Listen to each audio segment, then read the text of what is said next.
Genesis chapter 19. The two angels arrived at Sodom in the evening, and Lot was sitting in the gateway of the city.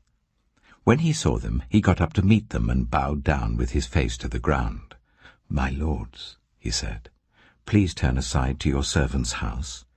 You can wash your feet and spend the night and then go on your way early in the morning." "No," they answered, "we will spend the night in the square." But he insisted so strongly that they did go with him and entered his house. He prepared a meal for them, baking bread without yeast, and they ate. Before they had gone to bed, all the men from every part of the city of Sodom, both young and old, surrounded the house. They called to Lot, "Where are the men who came to you tonight? Bring them out to us, so that we can have sex with them." Lot went outside to meet them and shut the door behind him and said, "No, my friends, don't do this wicked thing. Look, I have 2 daughters who have never slept with a man. Let me bring them out to you, and you can do what you like with them, but don't do anything to these men, for they have come under the protection of my roof." "Get out of our way," they replied. "This fellow came here as a foreigner, and now he wants to play the judge. We'll treat you worse than them." They kept bringing pressure on Lot and moved forward to break down the door.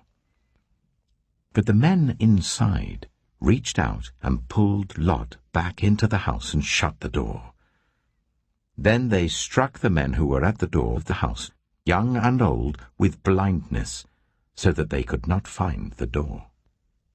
The 2 men said to Lot, "Do you have anyone else here? Sons-in-law, sons or daughters, or anyone else in the city who belongs to you?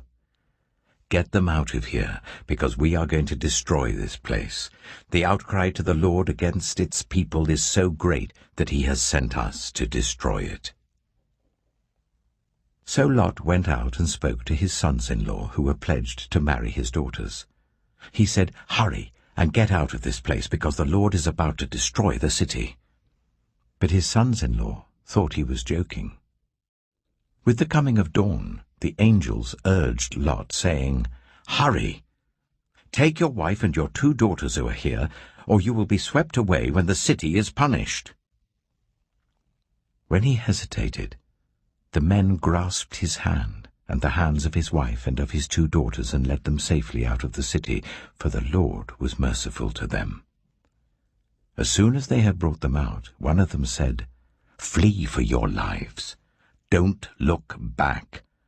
And don't stop anywhere in the plain. Flee to the mountains, or you will be swept away." But Lot said to them, "No, my lords, please. Your servant has found favor in your eyes, and you have shown great kindness to me in sparing my life, but I can't flee to the mountains. This disaster will overtake me, and I'll die. Look, here is a town near enough to run to, and it is small. Let me flee to it. It is very small, isn't it? Then my life will be spared." He said to him, "Very well. I will grant this request too. I will not overthrow the town you speak of, but flee there quickly, because I cannot do anything until you reach it." That is why the town was called Zoar. By the time Lot reached Zoar, the sun had risen over the land. Then the Lord rained down burning sulfur on Sodom and Gomorrah, from the Lord out of the heavens. Thus he overthrew those cities and the entire plain, destroying all those living in the cities and also the vegetation in the land. But Lot's wife looked back, and she became a pillar of salt. Early the next morning, Abraham got up and returned to the place where he had stood before the Lord. He looked down toward Sodom and Gomorrah, toward all the land of the plain, and he saw dense smoke rising from the land, like smoke from a furnace. So when God destroyed the cities of the plain, he remembered Abraham, and he brought Lot out of the catastrophe that overthrew the cities where Lot had lived. Lot and his 2 daughters left Zoar and settled in the mountains, for he was afraid to stay in Zoar. He and his 2 daughters lived in a cave. One day the older daughter said to the younger, "Our father is old, and there is no man around here to give us children, as is the custom all over the earth. Let's get our father to drink wine, and then sleep with him and preserve our family line through our father." That night they got their father to drink wine, and the older daughter went in and slept with him. He was not aware of it when she laid down or when she got up. The next day the older daughter said to the younger, "Last night I slept with my father. Let's get him to drink wine again tonight, and you go in and sleep with him, so we can preserve our family line through our father." So they got their father to drink wine that night also, and the younger daughter went in and slept with him. Again he was not aware of it when she laid down or when she got up. So both of Lot's daughters became pregnant by their father.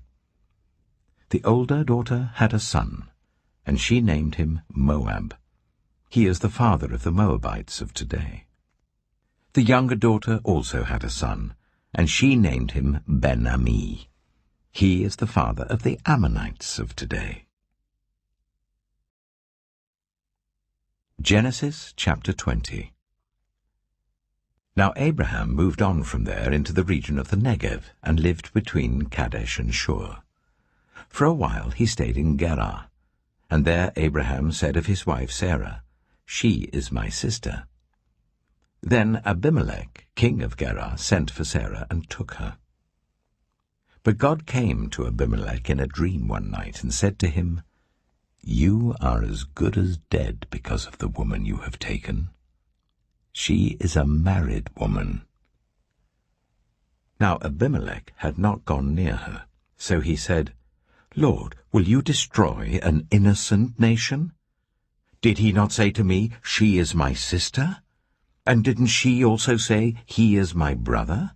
I've done this with a clear conscience and clean hands." Then God said to him in the dream, "Yes, I know you did this with a clear conscience, and so I have kept you from sinning against me. That is why I did not let you touch her. Now return the man's wife, for he is a prophet, and he will pray for you, and you will live. But if you do not return her, you may be sure that you and all who belong to you will die." Early the next morning, Abimelech summoned all his officials, and when he told them all that had happened, they were very much afraid. Then Abimelech called Abraham in and said, "What have you done to us? How have I wronged you, that you have brought such guilt upon me and my kingdom? You have done things to me that should never be done." And Abimelech asked Abraham, "What was your reason for doing this?"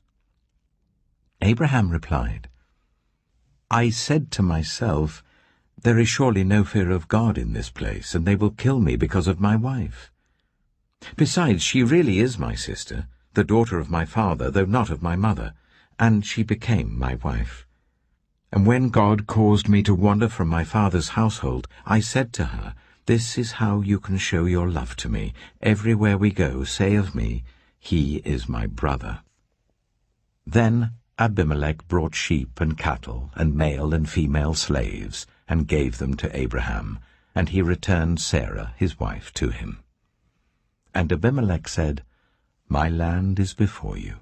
Live wherever you like."